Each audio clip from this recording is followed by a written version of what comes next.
Thanks so much, Jake. We're excited to be here with you guys to talk about CBD industry and how it's really evolved over really just the last year here in Austin. In March, we were at 9 shops, and I believe we're over 60 now, so this industry is booming. And we want you to get an inside look from some of your local CBD experts into this industry and how it's emerging, challenges, etc. So I've got a pretty awesome panel here. I'm really happy that all these guys decided to do this with us. So we're first going to talk to Jay. Jay is the founder of MaryJae's. I actually might also ask, how many people here in the audience have tried CBD before? Okay, so yes, we got a lot of people that know what's up there. So Jay, down at MaryJae, she's actually up for 2 categories in the Austin Chronicle Best of Awards, which is pretty cool, that came out. So Jay, I want to ask you though, what really drew you to the cannabis industry? Everything about the cannabis plant, but I think the main thing was my father. He was 82 when he passed, and he had prostate cancer and cirrhosis of the liver. And I knew the benefits of cannabis, and I thought I needed to share that with him, though he wasn't very open to the culture. Towards the end, he said, "I'm dying, right? What'll it hurt?" And so I showed it to him in every way, shape, or form. I rolled it for him. I baked it for him. I created a monster, and the doctor said, "What are you doing with him?" And I said, I showed him cannabis in every way, shape, or form, and they said, "Quality of life. Look at him. What can I tell you?" So everybody passed his drug test. He kept on his prescriptions, and he was on cannabis till the lasting days. And so that's what really drew me towards it. And my partner Francisca, who opened the shop with me, said, "You need to share cannabis with more people like him." And so we sold our house and started MaryJae 2 years ago. And that's all I'm doing, is bring you the best products I could possibly find. Yeah, and you had some experience already in the cannabis industry. Yeah, I was actually underground. I was a buyer for almost 10 years, buying for 16 stores. And so I traveled a lot and got to educate myself and learn a lot about the industry. And so when my father passed, I decided I'm gonna do it for myself and help people. So yeah. That's awesome. Thank you. Yeah. Thanks. Well, let's talk to Zach a little bit. Zach's the owner over at Greenwave. They're actually opening 2 new locations pretty soon, right? Like in the next couple of weeks. So, and you've had the Southside store for over a year? Just a year now, yeah. With October 1st, we opened our doors at the South location. So tell us a little bit about your background and what drew you to the cannabis industry. So basically, I've been a part of the medical marijuana industry in Michigan for the last 8 or 9 years. It started out as a caregiver growing for medical patients that could not grow for themselves. That escalated into me becoming a professional consultant and working with large-scale operations, anywhere from 18 to 30,000 square foot warehouses. So my passion is basically in the growing aspect, and I've known about cannabis my whole life and the medical benefits that it can bring. And so I was just really interested to try CBD for myself when I first heard of it years ago. And I actually had given some to my grandfather who has really bad arthritis, and it was helping him a lot. So I kind of had the idea that CBD might be actually like an even bigger thing than THC could be, and more people could be able to use it, because there's a lot more people that don't want to get high, that have medical issues, than people that do want to get high. But yeah, we were really excited to move down to Texas from Michigan. This is where my girlfriend's family has lived their whole lives. And we just saw Texas as like a budding economy for this new industry that we could tap into. That's awesome. And now Dalton. Now Dalton has, I think, been to every trade show hemp related, and like since the start of this about 2 years ago. He's a familiar face, and really appreciate what you do, Dalton. So tell us a little bit about what got you into this industry and what you do at Greenlight. I appreciate the kind words. Like, the trade shows and expos are the best place to meet people and to learn about resources and see that it's just a normal industry like all these other industries. So if you have questions about things, that's the best place to show up and ask questions. But what's not to love about this plant? Seriously. I mean, the medicinal applications. My mom passed when I was 19 from breast cancer. I saw her medicated illegally through chemo. Everybody in here probably has a story about what this plant could do, how cancers touch people. Medicinal applications are crazy. So we got to get active in the streets and get research available to get, you know, all these medical professionals the data they need to go to war for us. So that's just on one side. But the hemp, it's so much fun on the hemp paper, the hemp plastics, reducing the CO2 emissions. You know, I'm not the most medicinal, scientific type person, so I'm not really qualified to go talk about these things and how they help. But I do know that once you've touched hemp paper, you've touched hemp plastic, there's some right here, some plant-based plastic, if somebody wants to come touch this.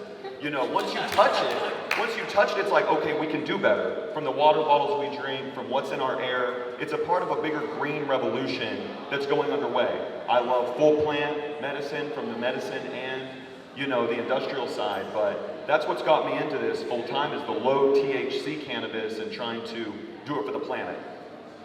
I love it. And Cynthia, I know a little bit of your story since you work for our parent company, but can you tell us a little bit about how you got into the cannabis industry and how it's affected your life? Sure. So my background is in education. I've been doing this for over 15 years now, adults, kids. I've traveled all over the world.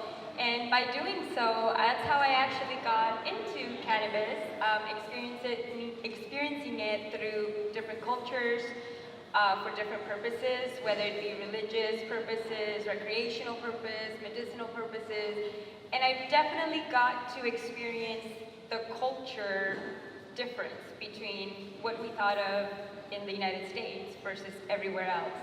And not just cultural-wise, but also economic-wise, you know, just a variety of things. And so coming back, I moved to Austin, and I've been in Austin now for over 10 years. I met Leah about when I moved over here, and I continued my educational career. However, a couple of years ago, I kind of decided I needed to change that for various reasons. And talking to Leah, she kind of introduced me to what her plans were going to be going on in her company, which is kind of on the manufacturing side of products, but because of the regulations and everything that was going on, we didn't quite want to get into that, which is definitely something that we appreciate you guys for doing, stepping up and opening up shops beforehand.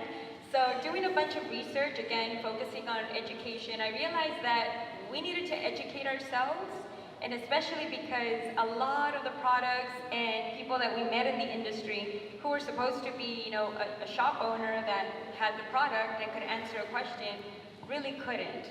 So that's when the whole focus on Hemp Tours came about. So that way we can focus on educating the consumer, and that way, I mean, I can definitely bring my skill set into it. And cannabis is one of the main places right now where you don't even know that your skill set is used.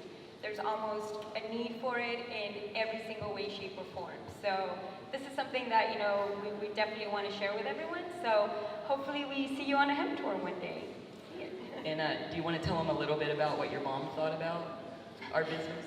So yeah, so again, because of the stereotype, I come from a Mexican background family, and my mom, you know, in Spanish, really the term cannabis is not as used. Usually you hear the word marijuana, and it has a very bad connotation to it. So just when I was making that switch, that was another reason too why I was very hesitant into just, you know, trying to educate people about this plant, because I first needed to educate my family and my parents. And once I realized that, I was like, oh, I might not be the only person that has this issue. So hopefully we are changing culturally as well, especially here in Texas. But now they're okay. Now, ever since everything became, you know, legal and more regulations cleared up, my mom is probably like our biggest supporter. She shares all of our posts with everyone, but yeah, you know, just educating and opening minds. And Jay, if we come back down to you, could you tell us a little bit about how you think that cannabis is making a difference and how it will continue to make a difference in the world? Definitely. So it's in the hands of people that need it. That's number one, right? This plant has so many properties to it that can do so many things, more things than I could even think of. The more that I use it, the more that I see customers coming in with issues and problems and coming back and telling me what's going on and what it's helping with other things. It's pretty amazing. So, I mean, it's the whole plan. I'm excited for everything. Yeah, Sky's the limit. you already know.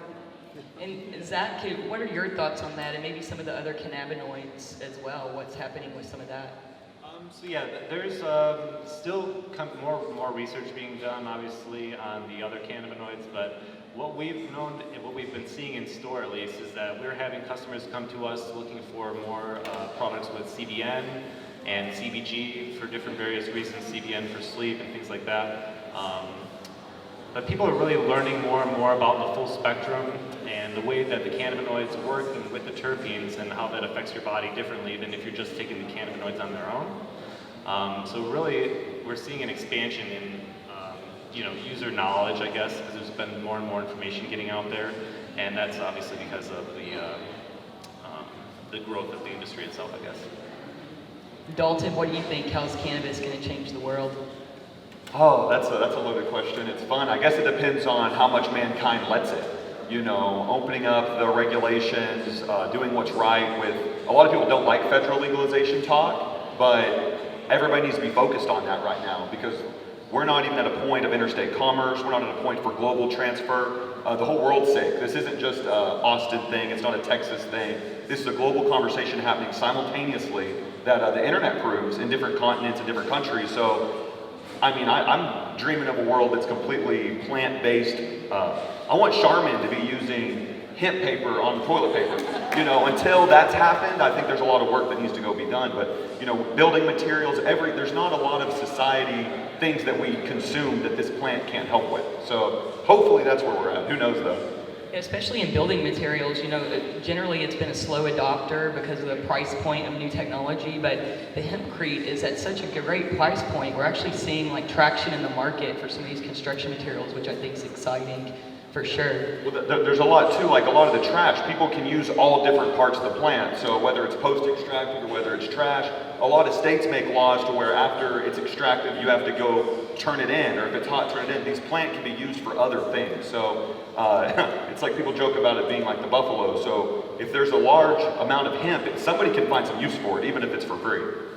Yeah, absolutely. And Cynthia, anything you'd like to add in on this conversation as well about the future? Yeah, basically kind of what I said before. I've seen it used in different parts of the world for various reasons, and I think one of the biggest impact in the States has always been the decriminalization of it, making sure that laws affecting anybody as small as, a dealer illegally to somebody that's manufacturing something, and kind of put that rhetoric out there that, laws are changing, times are changing, we need to go back and do a lot of reform.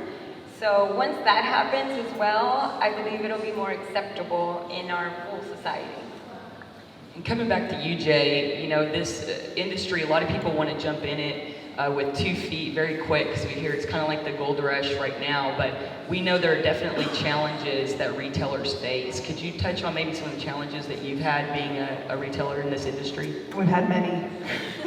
We're going through one right now. They took our credit card processor. So this is just something that happened. This is probably like the 4th time. You just do your research and you get back down and you got to do hard work. You never stop.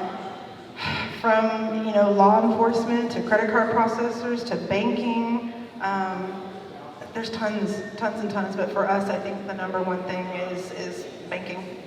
For sure. Yeah, for sure. And we think there's going to be some loosening on that, but basically, according to the FTC, this is still a controlled substance because the 2018 Farm Bill hasn't been fully implemented. So until that happens, we're really seeing more banking issues now, I would say, than last year. Definitely. And the crazy thing is when it's happened before and they called and they said, hey, we're going to take your credit card processor, like as of today, you're like, well, what terms, what did you see, what's going on? And they're like, well, we just kind of think that maybe you're doing this and you can fight it. You said you can't prove it.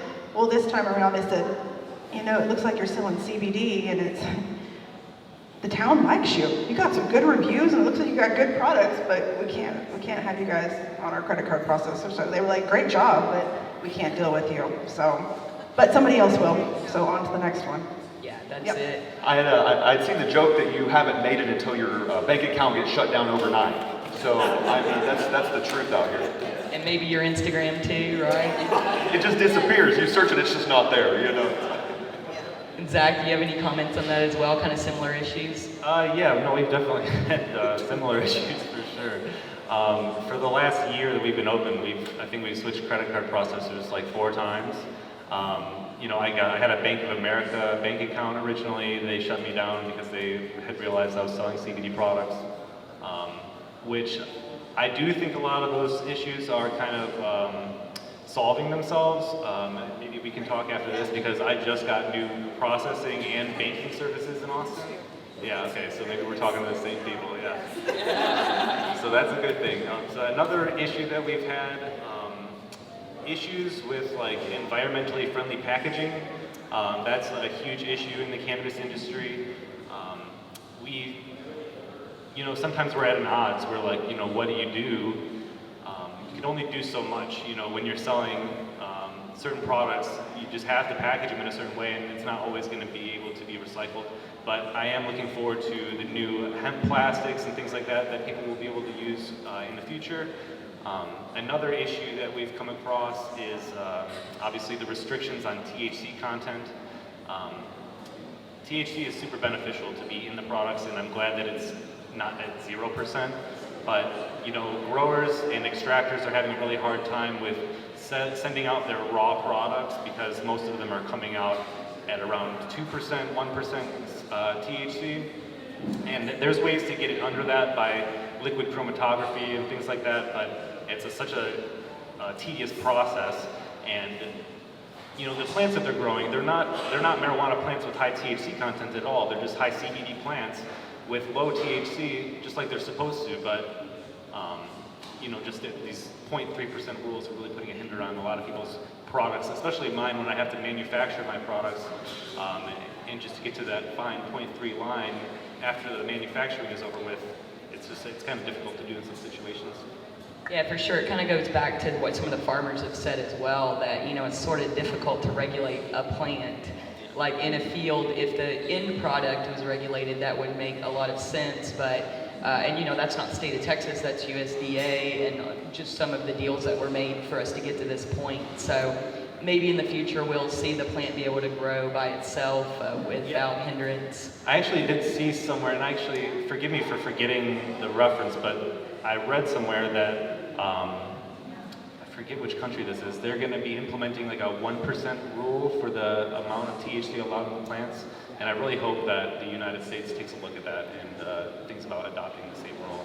Yeah, I believe even El Salvador just adopted that, right? It was a 1%. Yeah. Ecuador, Oh, sorry. okay, yes, that's good. Yeah.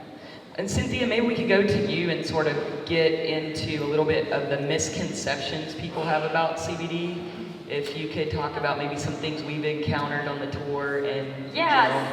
So usually the people that take our tour they know either a little bit about CBD hemp products or they know nothing about it. And so we like to ask them questions before. We've done a lot of questionnaires after the fact too to see if they've kind of learned anything. Hopefully they do.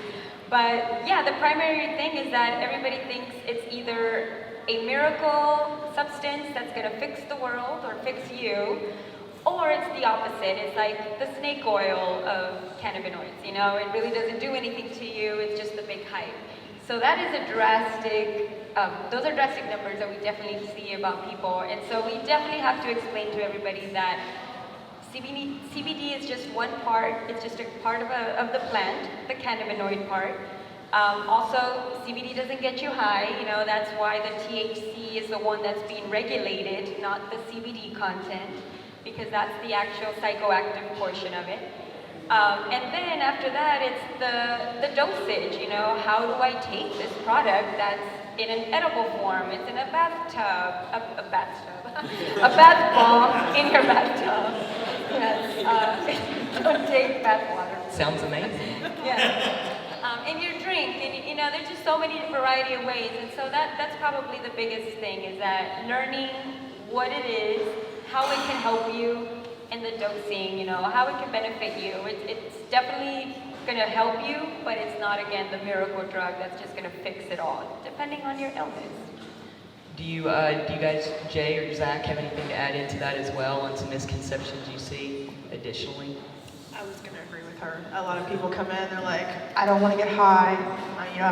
This is not what I'm looking for. And I think that's the first thing. What is this? Or when I'm out and about, and they're like, what do you do? And I tell them, they're like, oh, so you're a drug dealer? No, I'm not a drug dealer. People come in, like, I'm ready to get fucked up. I'm like, you're in the wrong store.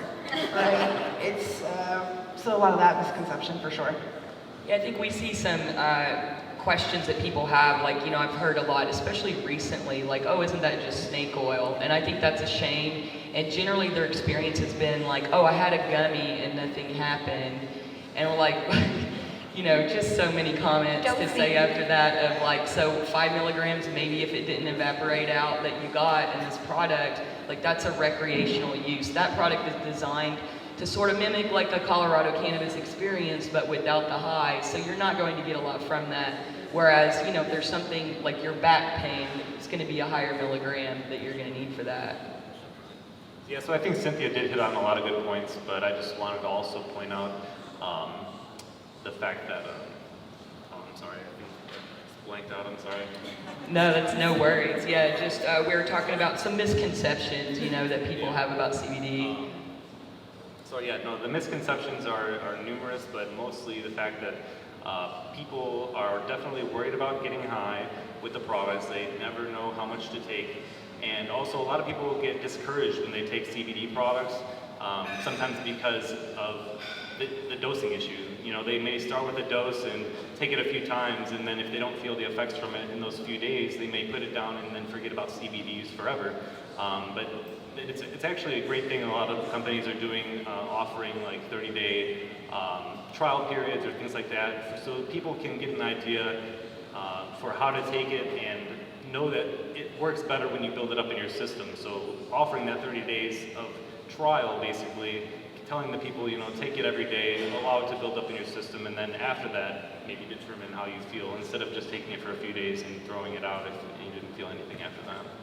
Yeah, definitely, and I think that's where we could see some more engagement from our medical community here. Probably we need to get out and educate a little more so that they can bridge some of that gap. Because as a retailer, it's sort of scary to tell someone, okay, this is wrong with you, this is exactly how much you should take. Really, that should be in the hands of more of a medical professional.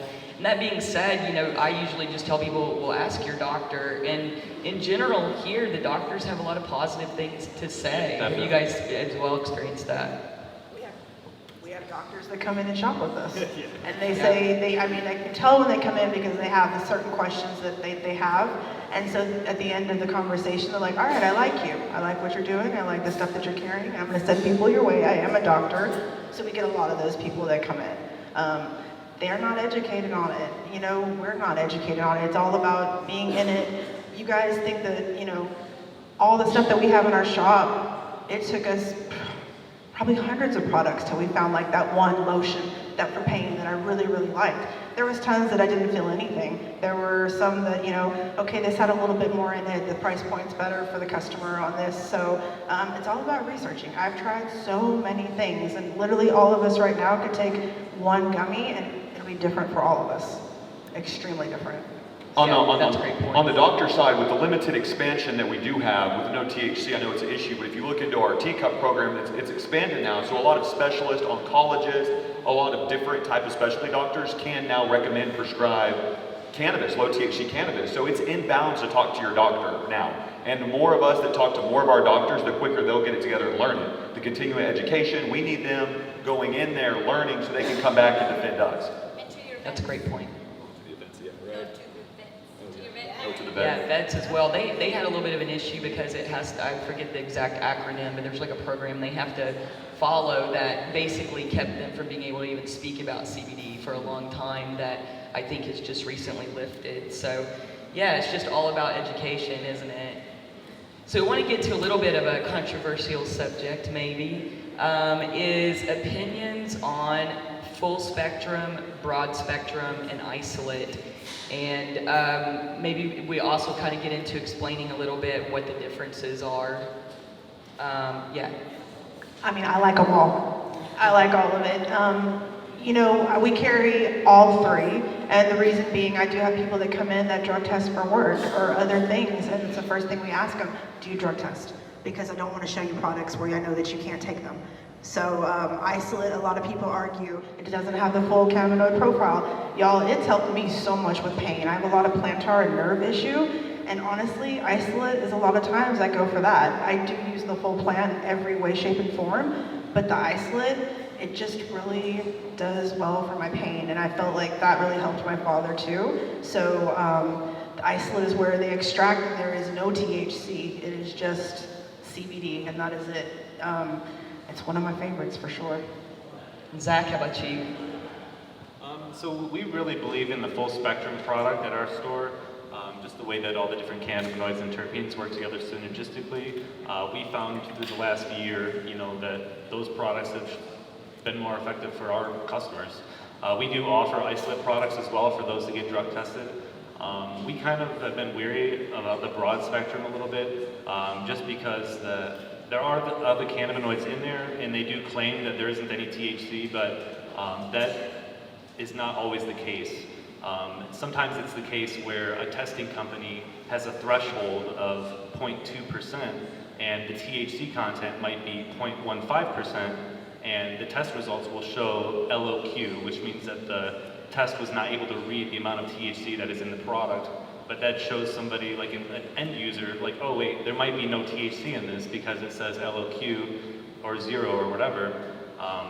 But then at that point, they're using the product for a month or so, 2 months go by, it's building up in the system, and then you all of a sudden pop a dirty test, and you wonder why. It was supposed to be a broad spectrum product with no THC and things like that.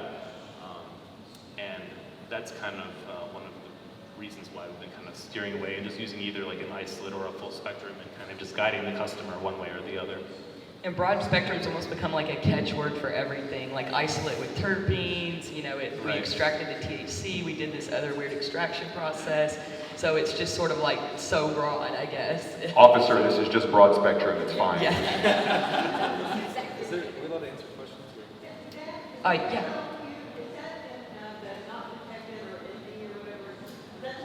ND or LOQ would be the same. And what do you think there? Well, it's interesting. I'm not on the clinical or medicinal side, so I just know what I know. Just personal opinion. Full spectrum, all parts of the plant.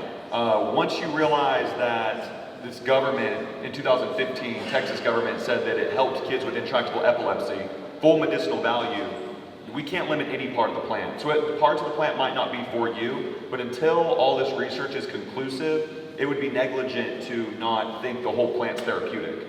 Parts of it already have been proven to be therapeutic. So for us to stop the train, once I found out there was like an inside war, big THC versus big CBD, then you start to ask questions about, wait, who's trying to limit the healing of our bodies? So just ask questions and stay vigilant.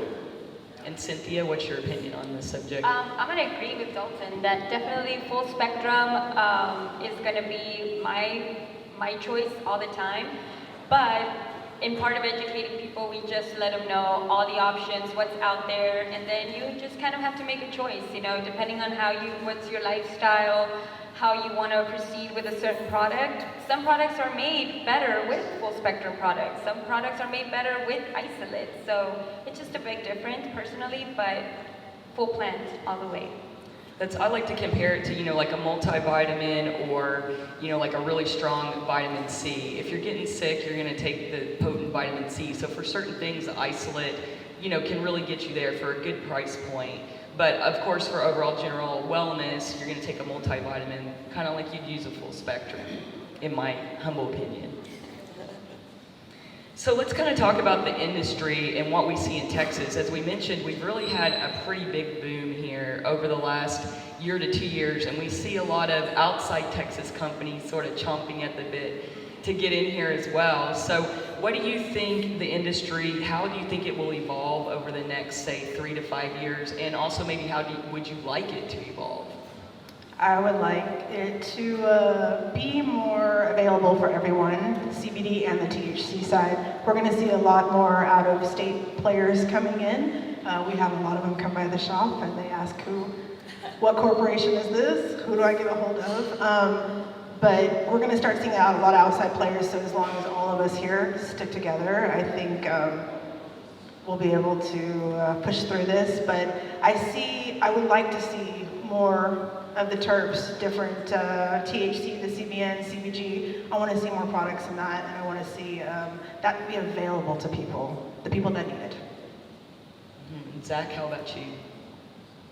So I guess in the next 3 to 5 years, I see, hopefully, I see recreationalization here in Texas and over the whole United States. After that, you know, obviously there's going to be a lot of, you know, people coming into Texas, obviously, to try to get business here. This is one of the biggest states in the United States, so that's definitely going to be happening. More and more people being able to get access to the CBD products and THC products. That's already happening. I've heard of like CVS and Walgreens thinking of starting to sell those products in their places.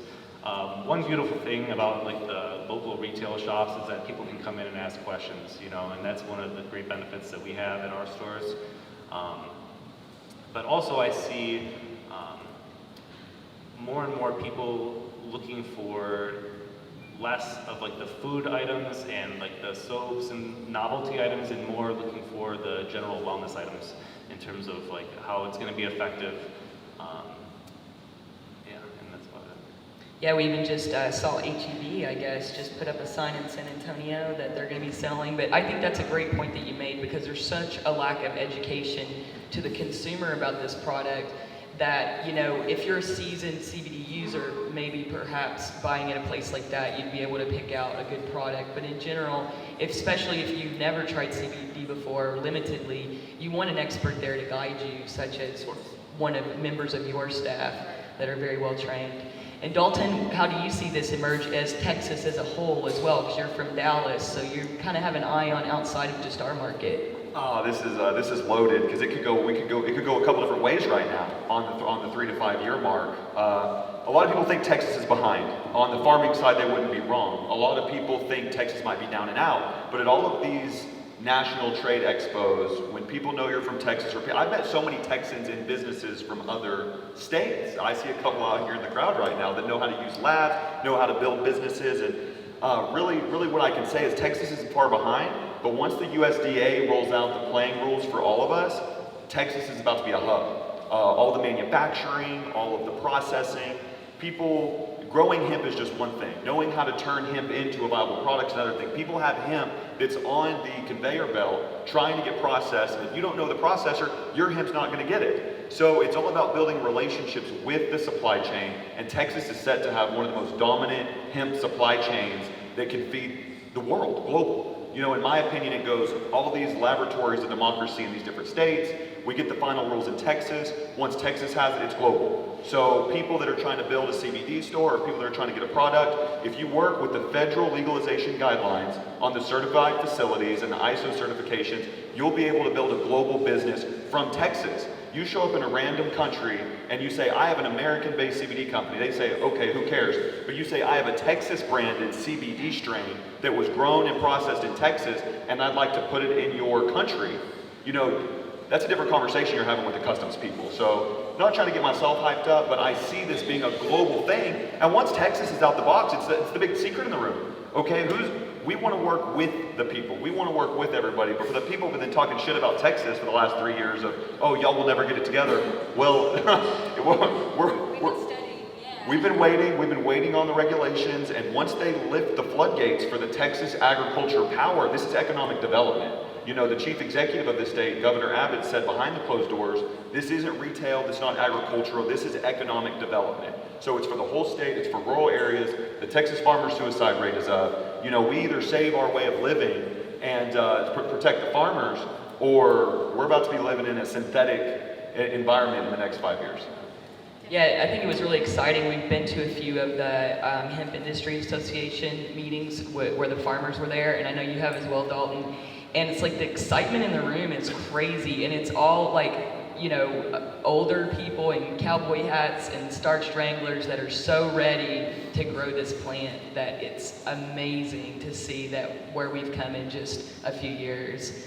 And Cynthia, what about you? How do you see this developing, and how would you like it to? Yeah, especially here in Texas, definitely on the farming side and manufacturing side. Like you said, Dalton, I mean, everybody's ready. I think a lot more people have been taking interest since It was federally legalized. However, going back to one of the biggest misconceptions too, just because it's federally legalized doesn't mean it's state legal. So not everyone can still carry a CBD product, or not every state. But I definitely hope that within the next 3 to 5 years, that's all going to change. And every state will now, allow for even these products and a lot more research. I hope that research is going to be the fundamental push of how this is going, both in the economic research and the manufacturing research, the wellness of it, the portion, like all of that is just going to boom. But unfortunately, we just need to change those laws first in order to do that. Because if not, nothing is valid, and if it's not valid, nobody wants to jump in. So hopefully that can change. Otherwise, we will not be visiting Idaho anytime soon. Next week, is it next week, October 3rd? Yeah. Can you mention to them what's Yeah, what you want to tell about, we just received an email this morning from the marijuana policy people about a meeting that's going to happen at Health Services, Department of Health Services, who's going to be in charge of the retailer licensing for CBD, that they're having an open forum. So that'll be very interesting to see how that develops, because the Ag Department has definitely been on board with this from day one. We knew that they had went out to Kentucky and met with the Ag Department there, actually all the way back in 2017. So we sort of knew a lot of things were coming that were going to be modeled on that. And they've just been an amazing resource. They take every phone call and questions about the product. So now we have to see how this other department deals with retailers, but in general, it feels like the environment is very welcoming at the state level. Do you guys kind of agree with that? I do. Yeah, and especially here, obviously, in Travis County. Yeah. I mean, it's for the farmers. If you look at what happened with the House Bill 1325, it went unanimously through the House and the Senate. You have some people angry, you have some people, but again, it's economic development. It's here. Everybody that's been waiting to get into the game, I would say it's still early, but now's the time. Now that we have the 2018 federal bill and we're imminently waiting on the USDA, once you see the USDA drop the new guidelines, it's on for everybody. It's no more, how long should we prepare? Let's go get on the phone. No, it's game time for everybody. The big money and investment companies, it'll be safe to park their money in the Texas hemp industry. They've just been waiting to park this money here, and it's out there, and they're not hiding. So, it's time to move on it. Yeah, I absolutely agree, and we hope that happens sooner rather than later, which it looks like it's getting a lot of, both the FDA is getting a lot of pressure and USDA to get these things done. So, they have to work within their guidelines. I don't necessarily think anybody is like anti-cannabis. Well, obviously there are anti-cannabis, but not anti-CBD. It's just more of laws that have to be followed and procedures to get all this in place. So talking to maybe some that might want to join the industry, that might be in the room here with us, Cynthia hit on a great point that there's so much need for everyone. I mean, from engineers, there's architects specializing in cannabis.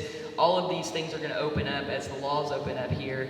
So what's some practical advice, maybe one piece of practical advice that you would give someone wanting to enter this industry?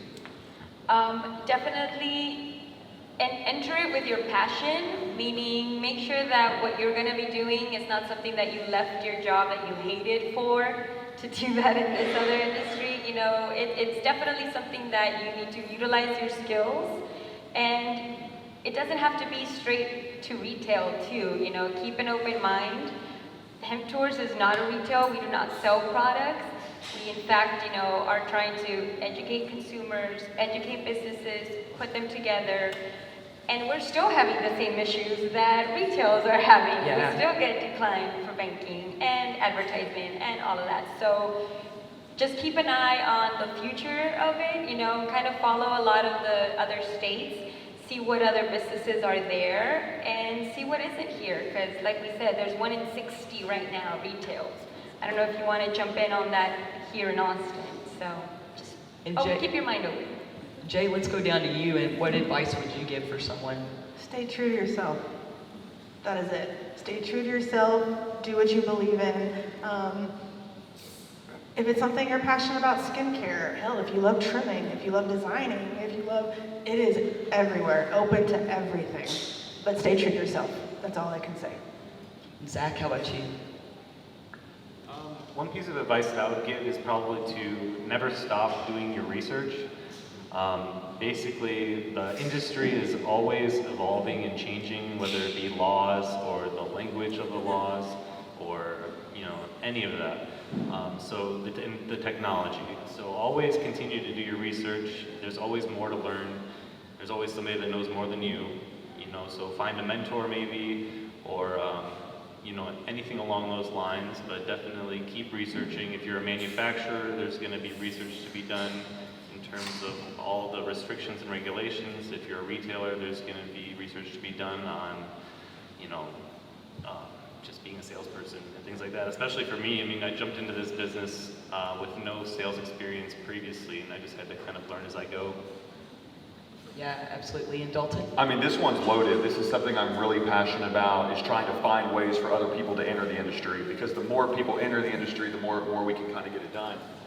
You got to go network. You got to volunteer. You got to meet people. You got to ask questions. All of this. There's actually a humming hemp industry of Texas if you know where to look. There's a current, like an ocean current. You're out there swimming in the ocean trying to find where it's going down. All of a sudden you see it going down. You're like, okay, that's what we need to do. I would stay vigilant. This industry is bringing up a lot of, I don't know the politically correct way to say it, like the worst type of people in the world. Con artist type people that have been bounced out of other states. If you get bounced out of Washington or Oregon, why not show up for Texas to help them bring it in? You already have practical skill set. So stay very vigilant about who's doing business with you. Ask for references on somebody that's putting an RFP in front of you. Find out who you're dealing with in the experience. Last thing, I love history. I'm like a big history nerd, but I think there's something to learning the history about this plant. For anybody coming to try to come in, to capitalize, to build generational wealth, which is very much so up for grabs right now, you got to find out what this plant's done to people, who it's incarcerated, what wars have been fought over this thing. Because if you don't know the history behind it and you get caught in the wrong spot, that's not good. You got to pay it forward. This plant is for everybody. It's not about one person inventing this. Go look at the patents the government has in 2003 talking about people trying to take this plant. If you get selfish and you get greedy trying to take the medicinal properties of this plant for yourself or your business, the industry, that's not going to fly. So, I mean, maybe it will some places in some corners, but you really got to dig deep and stay true to yourself, like you said. It's going to be a journey. This is an everyday journey, 12-round fight. Everybody's exhausted. Like, there's a physical cost to all this. People, want to sacrifice to learn about these things.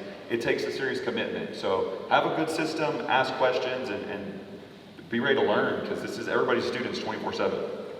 Yeah, we were talking about that when it comes to education, that it's so important to be educated yourself by really like a curriculum. And in this industry, it can be a little bit hard to find that because they're just sort of popping up. And some of even these education courses online are not really as accurate as they could be that we've ran into. There's some curriculum out there that hasn't been updated since like 2014. And Yeah. it's cool if you're trying to build up your LinkedIn and you're trying to say, I'm certified, go look and see who writes the It's inbounds to email who wrote this curriculum. Find out who's writing it, what is going on. Why spend $700 and a bunch of your time if you don't know what is going on? Now the education's good. I'm not saying don't sign up and go learn, but if you don't know who's teaching you, you're pretty much just indoctrinating yourself for fun. Yeah, and there's just so much misinformation out there, even on the manufacturing side, that, it's like you can look into other industries and see where these things have been applied. And sometimes that's the better way to learn, even in extractions, is to look into, other industries that use the similar extraction methods, because it's like you hear so many opinions on base oil and all of these things. So going out there and finding a real educated source of education is definitely very important. Yeah, that's probably been one of the hardest things, trying to put together credible information. We don't want to just say, oh, CBD is good for you, take it. No, we want to explain your system, how it works with your body. But at the same time, we also want to be credible and show you the resources where we get it, and that's been hard. We're trying to find, that's why we go to Texas Normal, to hear actual lawyers working on this deal and trying to find out firsthand from people that are either already doing the business or have something to do with it, and their expertise can really go a long way. So somebody said mentoring, find a mentor. yes, find one, grab one, take them. Yeah, that was a great point, Zach, because in this industry, it's pretty easy to find mentors because other states are fairly far ahead of us. So they kind of want to take you under their wing, you know, when you go into Colorado or Kentucky or some of these states, like, y'all are so cute, you know? So definitely that's what you want, is to go out there and find someone who's been doing this longer, and you're probably not necessarily going to find that person in Texas. We're really lucky to have Jay and Zach up here that have a long background in the cannabis industry. That's very rare here in Texas. So looking for that mentor as you're entering the industry is so important. Were there any last comments that anybody wants to talk about? Anything in general affecting the industry? Or anything maybe you have going on inside your stores? I just wanted to mention, one thing I forgot to add about like a challenge to like the retail industry is the issue with like product affordability a lot of the times. We have lots of customers from all financial backgrounds, I would say, and there comes an issue where, you know, these people are trying to shop around for a product that's going to help them. They may take one of the lower priced products that we have available and realize that with taking this product, they might be the type of person or have the type of body where they might have to take a higher milligram to feel the relief that they need. And at that point, you know, they may be looking at upwards of $100 or more per month to find that relief, and sometimes it's just not doable for people. So I feel like there needs to be some kind of insurance or something that can help these people, just like with getting the regular medications every day for a cheaper price or make it affordable for them. The CBD should be the same way, I think, because it does help so many people, and it's sad to see some people not being able to get the relief that they want, you know, because of money. Have you guys seen any of the prices start to come down because of sort of some of the isolate crash and all that? So yeah, I've definitely seen the prices of like the raw materials go down recently. yeah, I think, you know, the thing is the retailer's overhead is going to stay the same. So probably to the consumer, we're not going to see a drastic reduction, but hopefully a little bit of pricing that it can be a little more affordable, because that's definitely a big issue for people. I would, yeah, I mean, the prices, it's the price points, it's a lot of things. Real quick, our website's not up. So Greenlight Events, you know, it's kind of hard to explain what it is that we do, but we're an audio visual presentation services provider. You know, we want to help bring your event to life with audio visual equipment, elevate the experience of the event, that's one thing. Separate from Greenlight, we're working on an environmental sustainability conference inside of EarthX. So EarthX is it's the largest environmental sustainable expo and conference, I believe, in the world, and we're helping them do a hemp pavilion. So I've been contracted to help bring a hemp pavilion together in Dallas, Texas in April 2020. So there's a lot more details that will come out on that, but that's something I'm involved with personally outside of Greenlight. And if you're looking to meet a lot of the hemp community, or you're looking to talk about sustainability, hopefully we have some good packaging by then, you know, because it's real easy to preach, oh, hemp packaging, but if we can't give good price points to the business owners, that's just up in the cloud. So be lookout for that, EarthX Hemp and the EarthX Pavilion in general. It's an amazing place where you meet a bunch of like-minded people that are all, you know, environmental type, open-minded people, which I'm sure if you're in this room, then you're willing to have those conversations.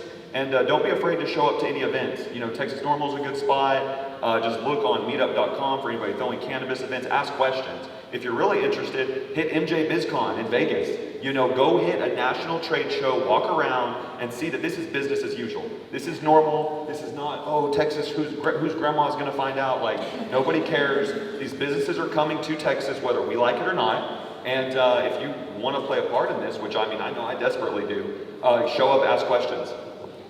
But just don't try brownie day one at MJ BizCon. Right? Yeah. You gotta be careful out there. Yeah.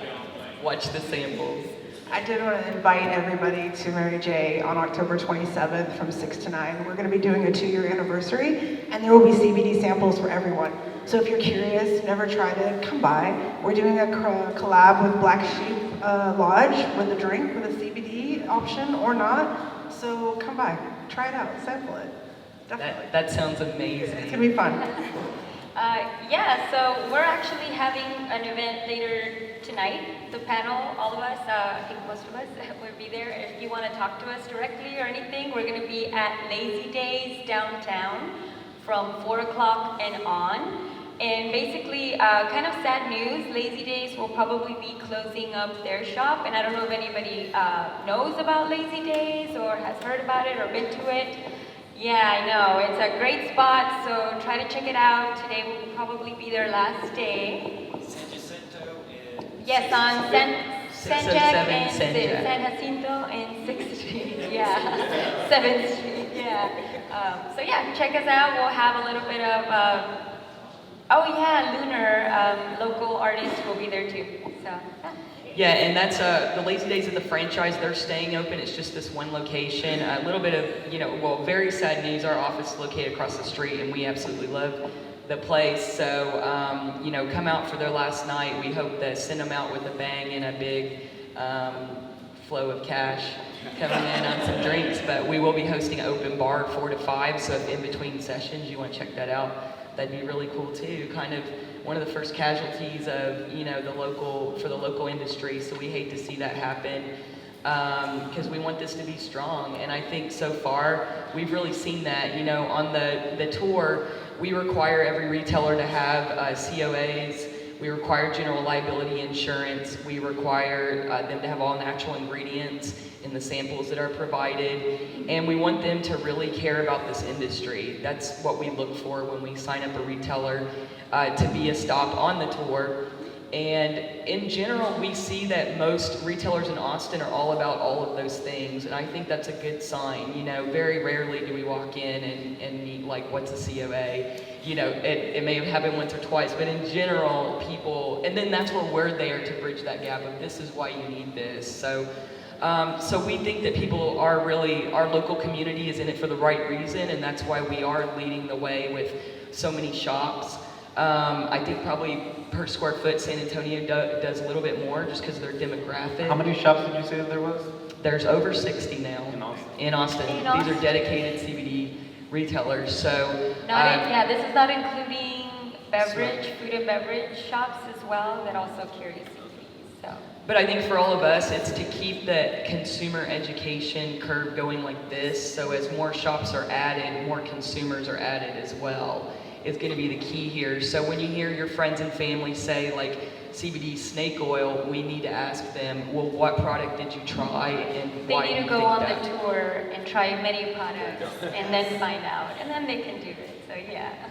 Yeah, because we really see, we've seen drastic impacts, all of us in people's life. And I've been impacted as well. I hadn't slept well in years. And the first time I tried CBD, I had the best sleep that I've ever had, and I'm a 25 milligram gel cap a night person. Does anybody else want to comment on just their personal, what they use? I use it all. I have gummies at night, I roll up at night and smoke that. I might have some tea and put some tincture in that. I literally use it all. And you guys, like I said, I have a lot of plantar issue and pain in my feet. Being in retail, being on my feet 24/7, I have to have something. So yeah, I use all of it. For me, my favorite product that we make is definitely our vape cartridges. It allows me to be able to keep it with me all day, and we add terpenes to them as well. So like the Blue Dream flavor that I have with me today, it's really great for anxiety and just like keeping me like uplifted and creative throughout the day without like being too like bogged out. But yeah, that's definitely my favorite of the vapes because of like how quick basically the effect comes on, and I can definitely like feel it working when I use it. I'm with Jay, I like it all. But I would say be on the lookout for the pain cream. I see the AARP since my grandma magazine, like CBD oil's been on the front of it each time. The arms race and the topicals is how quick it can activate, right? So if people are saying, hey, try this topical, tell them to put it on your spot. And if you don't, the race is to see who can get the feeling going the fastest. So if you don't feel a note, this isn't like the tincture where you might have to wait a few weeks. Try some topicals. Arthritis pain is serious. I got damn tendonitis up here from plugging my phone. The real topicals help. So some of the topicals are BS, but you need to search for that product because if you got an older person in pain, we got to help them. It's not just one and done product. Try the right ones. Do state registered lab. See what the deal is because don't just put it down and say it's snake oil. Like these things work for a lot of people. So if you know somebody in pain, it's worth making sure they have a viable product.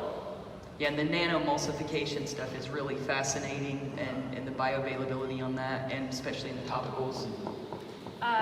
Yeah, same way. I've tried a lot of products specifically from the tour, but also, personally, we want to make sure that, we're not just passing out snake oils. And so with me, I definitely prefer oil tinctures, sublingual.